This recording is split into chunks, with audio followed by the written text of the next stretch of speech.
Hello बच्चों, कैसे हैं आप। आज हम कक्षा 6 विषय हमारे अतीत फर्स्ट सामाजिक विज्ञान इतिहास के अध्याय 7 जिसका नाम है राज्य से साम्राज्य। तो इस पाठ के हम सभी प्रश्नोत्तरों को देखने वाले हैं। पाठ के अंदर के प्रश्न। प्रश्न 1, राजा के द्वारा खाना खाने के पहले खास नौकर उस खाने को क्यों चखते थे। यानी कि राजा को देने से पहले वे नौकर उस खाने को क्यों चखते थे। उत्तर है कि राजाओं को हमेशा इस बात का डर होता था कि कहीं कोई उनकी हत्या ना कर दे। इसमें भोजन में विष मिला करके हत्या कर देने का डर भी था।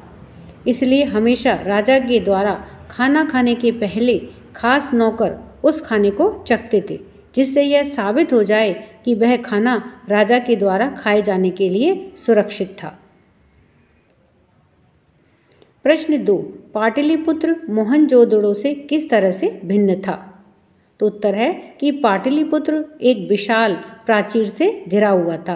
प्राचीर का अर्थ दीवार, जिसमें 570 बुर्ज और 4 द्वार थे, यानी कि दरवाजे थे।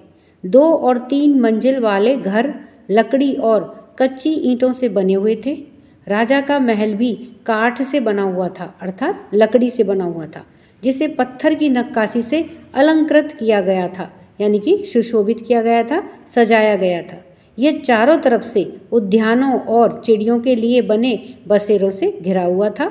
जबकि मोहनजोदड़ो का जो नगर था वह नगर दुर्ग तथा निचला नगर नामक 2 हिस्सों में बांटा गया था। यानी कि एक तो नगर दुर्ग था और दूसरा निचला नगर, इस तरह से 2 हिस्सों में बटा हुआ था। वहाँ विशाल प्राचीर नहीं थी। घर भी 1 या 2 मंजिलें बने हुए थे। घरों को बहुत अच्छी पकी हुई ईंटों से बनाया गया था। वहाँ नगर दुर्ग में कुछ खास इमारतें भी बनाई गई थी, जैसे महान स्नानागार, यानी कि नहाने के लिए जो कक्ष होते थे उनको क्या कहते हैं, स्नानागार या बाथरूम। मोहनजोदड़ो में जल निकासी की एक उत्तम व्यवस्था थी। प्रश्न 3, कलिंग की लड़ाई से युद्ध को लेकर अशोक के विचारों में कैसे परिवर्तन हुआ, अथवा अशोक ने धम्म पालन करने एवं दूसरों को इसकी शिक्षा देने का निश्चय क्यों किया। उत्तर है, अशोक ने कलिंग को जीतने के लिए एक युद्ध लड़ा। इस युद्ध में 1.5 लाख लोग बंदी बना लिए गए। 1 लाख से भी ज़्यादा लोग मारे गए। इससे अशोक को अपार दुख हुआ। अशोक ने विचार किया कि जब किसी स्वतंत्र देश को जीता जाता है तो लाखों लोग मारे जाते हैं और बहुत सारे बंदी बनाए जाते हैं। इसमें ब्राह्मण और श्रमण भी मारे जाते हैं। जो लोग अपने सगे संबंधियों और मित्रों को बहुत प्यार करते हैं तथा दासों और मृतकों के प्रति दयावान होते हैं, वे भी युद्ध में या तो मारे जाते हैं या अपने प्रियजनों को खो देते हैं। इससे अशोक को बहुत पश्चाताप हुआ और युद्ध से वितृष्णा हो गई, अर्थात युद्ध से उन्हें नफरत हो गई। अब अशोक ने धम्म पालन करने एवं दूसरों को इसकी शिक्षा देने का निश्चय किया। प्रश्न 1, मौर्य साम्राज्य में विभिन्न काम धंधों में लगे हुए लोगों की सूची बनाओ। तो उत्तर है कि मौर्य साम्राज्य में विभिन्न काम धंधों में लगे हुए लोग निम्न प्रकार से हैं, जैसे व्यापारी, कृषक, आखेट, यानी कि जो वन में शिकार करते हैं वो कौन होते हैं, आखेट करने वाले, सरकारी नौकरी, पशुपालक, सैनिक, शिल्पकार जो मूर्तियां बनाते हैं, खाद्य संग्रहण और श्रमिक। तो ये विभिन्न प्रकार के काम धंधे में लगे हुए लोगों की सूची है। प्रश्न 2, रिक्त स्थानों को भरो। तो यहाँ पर इन कथनों को पढ़ करके हमें यहाँ पर उचित रिक्त स्थानों को भरना है। तो आइए इन्हें देखते हैं उत्तर के साथ में। क्या है कि जहाँ पर सम्राटों का सीधा शासन था वहाँ अधिकारी, तो रिक्त स्थान है, उसमें क्या आएगा, कर वसूलते थे। ख है, राजकुमारों को अक्सर प्रांतों में, तो यहाँ पर रिक्त स्थान है जिसमें क्या आएगा, राज्यपाल या गवर्नर के रूप में भेजा जाता था। ग है, मौर्य शासक आवागमन के लिए अर्थात आने जाने के लिए महत्वपूर्ण, यहाँ पर रिक्त स्थान है उसमें क्या आएगा, मार्गों, और ये रिक्त स्थान है उसमें क्या आएगा, नदियों पर नियंत्रण रखने का प्रयास करते थे। घ है वन प्रदेशों में रहने वाले लोग मौर्य अधिकारियों को, तो यहाँ पर देखिए ये पूरा रिक्त स्थान है, तो हाथी, लकड़ी, मधु, मधु यानी शहद, और मोम दिया करते थे। तो इस तरह से रिक्त स्थान में क्या आएगा, हाथी, लकड़ी, मधु और मोम। प्रश्न 3, बताओ कि निम्नलिखित वाक्य सही है या गलत है। तो यहाँ पर देखिए कुछ वाक्य दे रखे हैं, उन्हें पढ़ करके हमें ये पता लगाना है कि यह वाक्य सही है या गलत है। तो आइए इन्हें उत्तर के साथ में देखते हैं। उज्जैन उत्तर पश्चिमी की तरफ आवागमन के मार्ग पर था। तो यह कथन गलत है।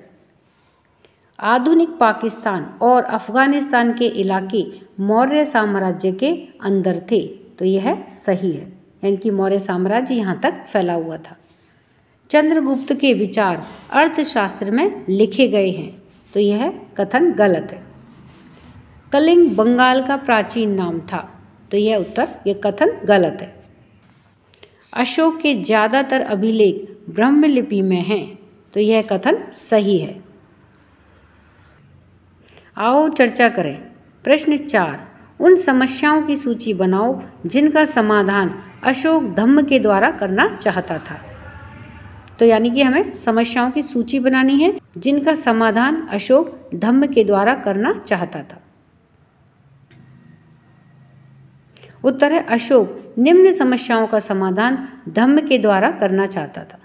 पहला है अलग अलग धर्मों को मानने वाले लोगों में टकराव का समाधान।